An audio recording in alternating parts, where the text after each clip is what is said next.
Hey guys, it's Mary and I'm back with an all-new Raw review video blog. A lot happened in 2 days. Extreme Rules was in New Jersey, which I attended on Sunday. It was a really good pay-per-view. Overall, the crowd was hot. It was a Jersey crowd. A couple things happened. If you didn't hear, Seth Rollins came out after the main event, which saw Roman Reigns retain his title against AJ Styles, which we all knew was going to happen. There was no shenanigans on AJ's end. I mean, everybody got involved, the Usos and Anderson and Gallows, but after a second Styles clash on a chair, the Usos were able to pull Reigns out, and unfortunately, AJ was at the end of a spear when he was going for his phenomenal elbow or forearm or whatever the heck they call it now. So after that, Seth Rollins ran down to the ring and he pedigreed Roman Reigns to a hero's welcome. The place went absolutely nuts when he held up the title. It was a pretty cool moment to be there for. So we were waiting to see what happened the next day. Monday Night Raw opened and Seth Rollins came out and cut a promo, was kind of soaking it in up his face, and immediately turned and went back to good old heel Seth Rollins. As much as I love Seth Rollins as a heel and how happy I am for him to be back, I fangirled out. I think it's a big mistake that they're not running with him being a face, because the pop when his music hit on Monday was louder than being in attendance when he held the title up at Extreme Rules. They are adamant about this Reigns thing, so Rollins is going to be a casualty, maybe, but not really. I mean, the guy is super talented, and he's a great heel, and you can feel that everybody is really happy to have him back. At the same time, though, later on, after... what happened was, I'm sorry, I'm jumping ahead. Seth Rollins came out, cut a promo, said he didn't need the fans, blah, blah, blah, blah. Reigns came out, didn't say anything, and then Shane McMahon came out and booked them in a title match at Money in the Bank, the next pay-per-view. So you're already getting your Reigns-Rollins feud for the WWE title. Afterwards, Rollins ran into Stephanie backstage and was all like, hey, and went to hug her, and she kind of pushed it off, and they shook hands, and he was like, okay. Hopefully that's planting the seeds of him eventually turning into a face by the end of this feud. Probably not going to happen, because the WWE does not want Roman Reigns not to be their face.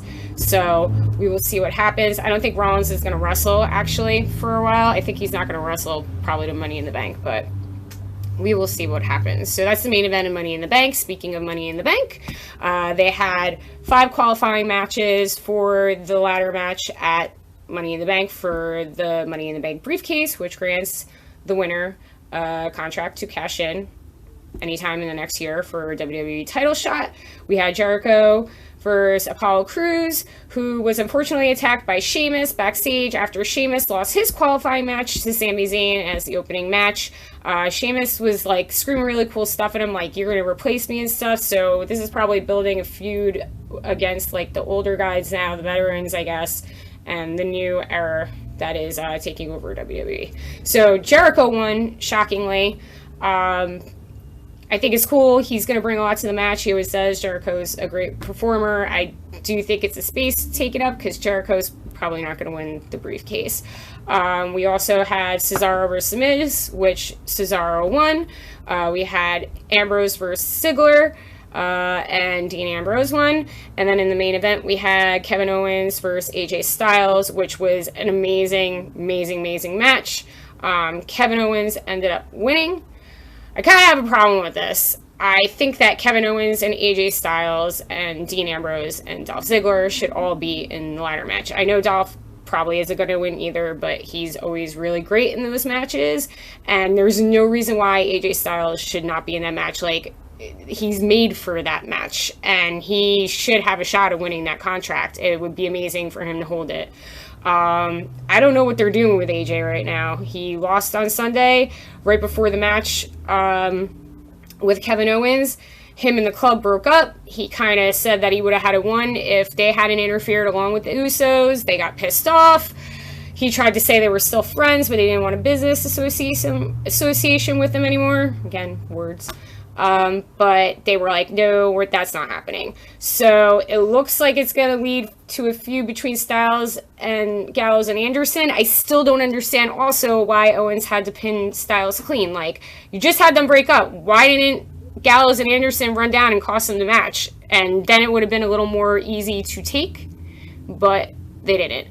Does this mean Balor is coming? Possibly. Is it going to lead to a Balor Styles thing? Possibly. Is AJ going to get a tag team partner and battle Anderson and Gallows? Possibly.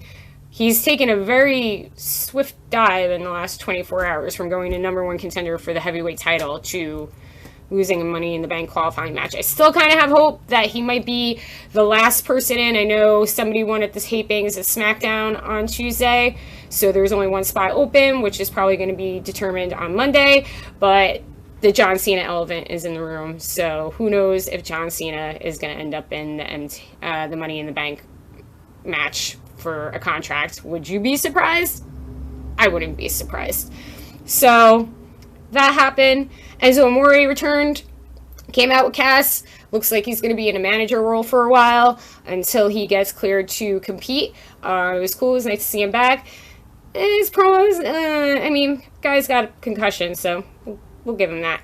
Charlotte retained at Extreme Rules against Natalya without her father, but Dana Brooke came out, which was kind of weird. I was there. People were like, is that Alexa Bliss? Because why would you put Dana Brooke with her? But I guess they're putting Dana Brooke with her because Emma is out with an injury, a severe injury, so they needed to stick her somewhere. Charlotte disowned Ric Flair on TV and made him cry, and it made me feel really bad about myself. I don't like seeing a woman cry. But maybe it needed to happen. The Flair thing was kind of getting old. We'll see where that's going. I don't know who she's going to be battling for a title. They didn't really make any announcements. I don't know if she's going to have a rematch against Natty. I think that's done. And that's basically all that happened on Monday Night Raw.